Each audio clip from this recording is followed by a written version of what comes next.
Not the volume today.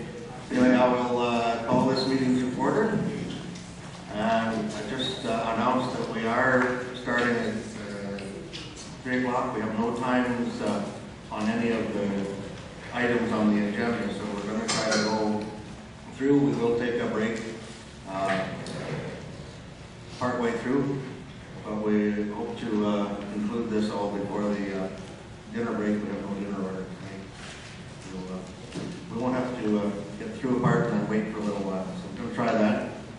And I would ask that if anyone has a pecuniary or conflict of interest, Councillor Cook. Check register. Okay. Councillor Bonstein? Check register as well. Okay. Anyone else? So noted. And 4.1 is our parking strategy discussion. And I believe our planner, we've got a PowerPoint presentation. And I believe our planner, Patty, is going to take us through this report, information report. So there is a motion that be received for information, council discussion. Councillor Cook would lead that. Second by Councillor McGuire, so we will. Not now, we'll have the discussion. That's what I thought. Okay, I'll turn it over to Planner. Okay, thank you. As council is aware, a few months ago you asked us to look at a parking strategy for Lambton Shores.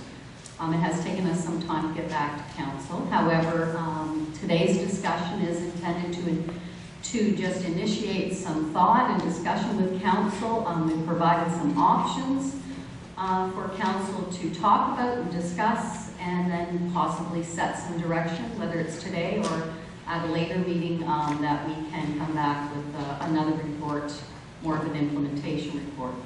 So staff met as a group, and we started a discussion about parking generally in Lambton Shores. And it was all of our observations that in our other communities other than Grand Bend, parking doesn't seem to be an issue. There seems to be adequate parking. We don't receive hardly any complaints about parking in our other communities, and there has certainly been no requests for cash in lieu of parking. So this report that we prepared for council is directed to Grand Bend. And of course, in Grand Bend, a lot of our parking related issues are of course related to tourism.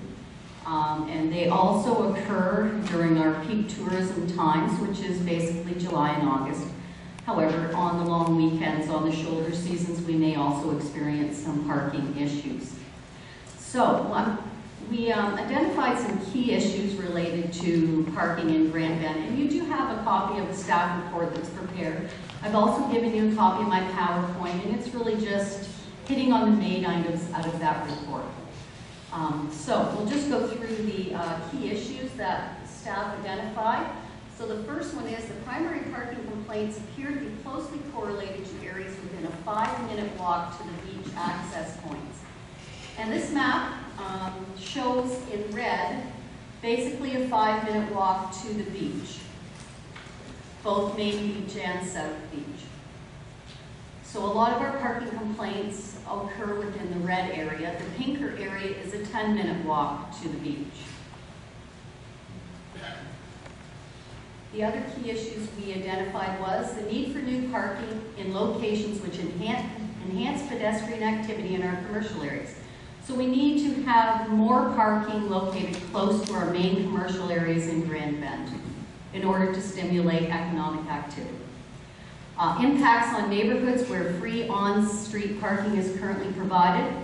Over the last little while, we've heard some comments from council about certain neighborhoods in transition in Grand Bend, and those are primarily the neighborhoods on either side of Main Street West.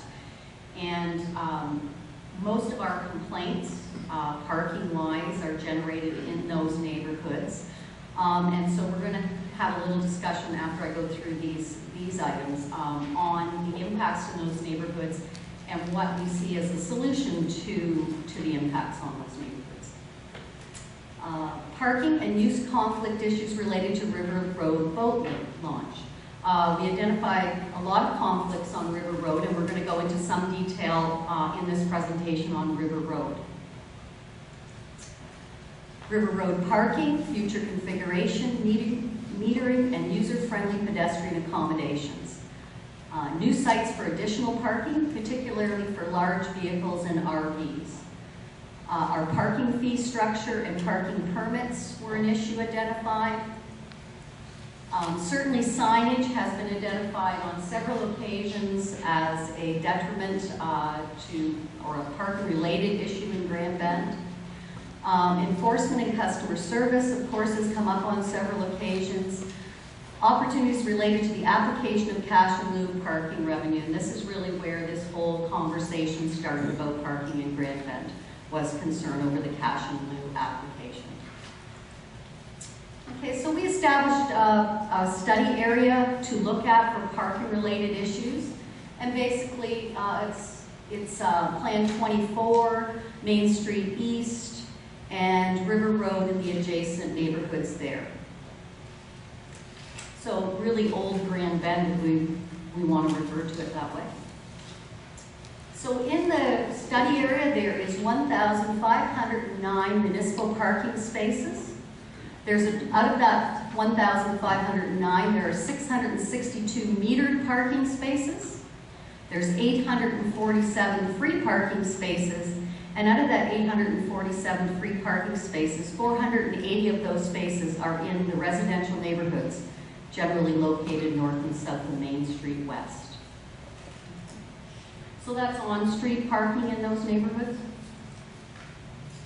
And we did provide council with a map showing the general locations of all the parking in our study area. So you can see on the residential streets in Plan 24 and those streets off Lake Road, bound by River Road, there is a lot of on-street parking potential in our residential neighborhoods. So this map indicates the neighborhoods that we feel are being impacted by on-street parking related to beach users. Okay.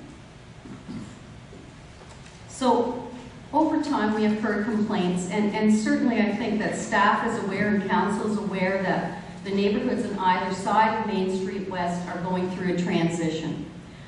Where they were predominantly rentals and very tourist-oriented, they're starting to become more permanent residence homes. You can see that transition. And with that transition, of course, comes the conflict between tourist users who come for a week or 2 weeks and people who are permanent residents of Lambton Shores. And especially in Plan 24, we're in very close proximity to each other in that plan. The lots are small.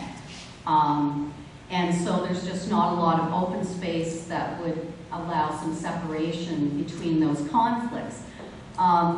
Because those neighborhoods, both Plan 24 and the Lake Road area, are so close to the beach, of course, beach users are going to use that. It's free parking. It's within a 5-minute walk to the beach. So we have this conflict that is starting to occur because of this transition.